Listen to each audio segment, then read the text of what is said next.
हरे कृष्णा। गुड्डू की दुनिया में आप सभी का बहुत बहुत स्वागत है। जय जय श्री राधे कृष्ण। प्रिय भक्तों, आज हम भगवान श्री कृष्ण की प्रिय बांसुरी से जुड़ी एक अत्यंत भावपूर्ण और प्रेरणादायक कथा सुनाएंगे। यह केवल एक बांसुरी के टुकड़े के बांसुरी बनने की कहानी नहीं है, बल्कि अहंकार के त्यागपूर्ण समर्पण और ईश्वर की इच्छा में स्वयं को अर्पित कर देने का दिव्य संदेश है। जब तक मनुष्य अपने भीतर मैं और मेरा का भाव रखता है, तब तक वह ईश्वर की कृपा का पूर्ण पात्र नहीं बन पाता। लेकिन जब वह स्वयं को ईश्वर के चरणों में समर्पित कर देता है, तब उसका जीवन भी बांसुरी की तरह मधुर और लोक कल्याणकारी बन जाता है। तो आइए सुनते हैं श्री कृष्ण की प्रिय बांसुरी की सुंदर कथा। यह कहानी बांसुरी के बनने और श्री कृष्ण के प्रति पूर्ण समर्पण की है। बांसुरी का वर्णन श्रीमद् भागवत पुराण, हरिवंश पुराण और महाभारत जैसे प्रमुख ग्रंथों में मिलता है। वृंदावन के एक बगीचे में एक बांस का पेड़ था। वह भगवान श्री कृष्ण से प्रेम करता था, बहुत अधिक प्रेम करता था।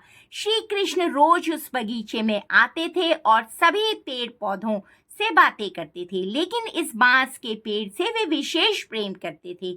एक दिन श्री कृष्ण बहुत उदास चेहरे के साथ उस बांस के पेड़ के पास गए।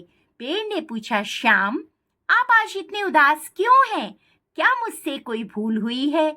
श्री कृष्ण ने कहा, मित्र, मुझे तुमसे कुछ चाहिए, लेकिन बहुत दर्दनाक होगा।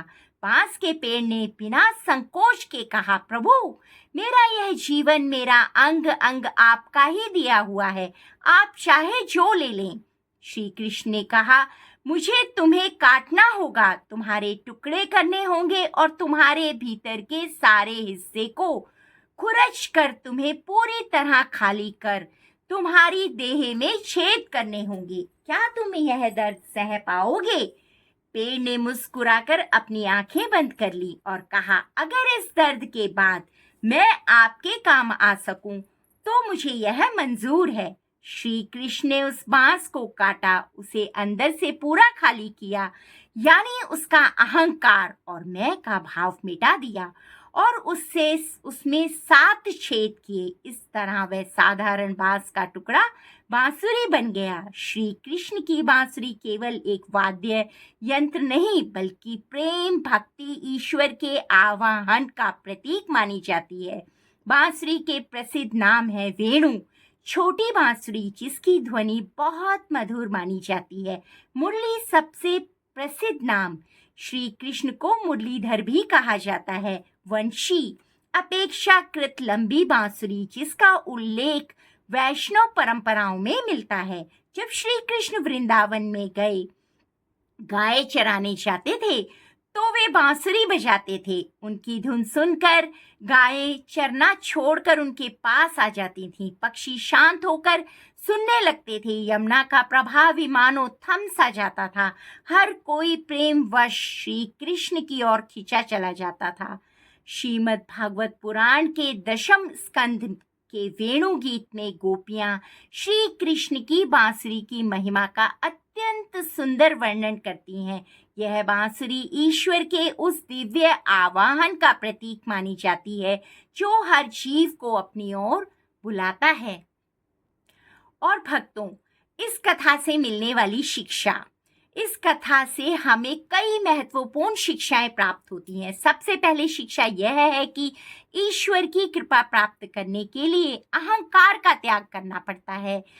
जिस प्रकार बांस को भीतर से पूरी तरह खाली किया गया, उसी प्रकार हमें अपने भीतर के अहंकार, क्रोध, लोभ और स्वार्थ को निकालना चाहिए। दूसरी शिक्षा यह है कि सच्ची भक्ति में पूर्ण समर्पण होता है।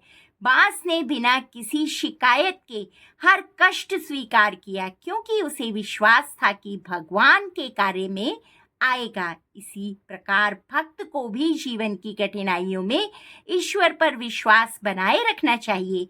और तीसरी शिक्षा यह है कि जीवन के संघर्ष और कष्ट व्यर्थ नहीं होते। कई बार ईश्वर हमें कठिन परिस्थितियों से गुजारते हैं ताकि हमारा व्यक्तित्व और अधिक श्रेष्ठ बन सके। जिस प्रकार बांस कष्ट सहकर बांसुरी बना, उसी प्रकार मनुष्य भी परीक्षाओं के माध्यम से निखरता है।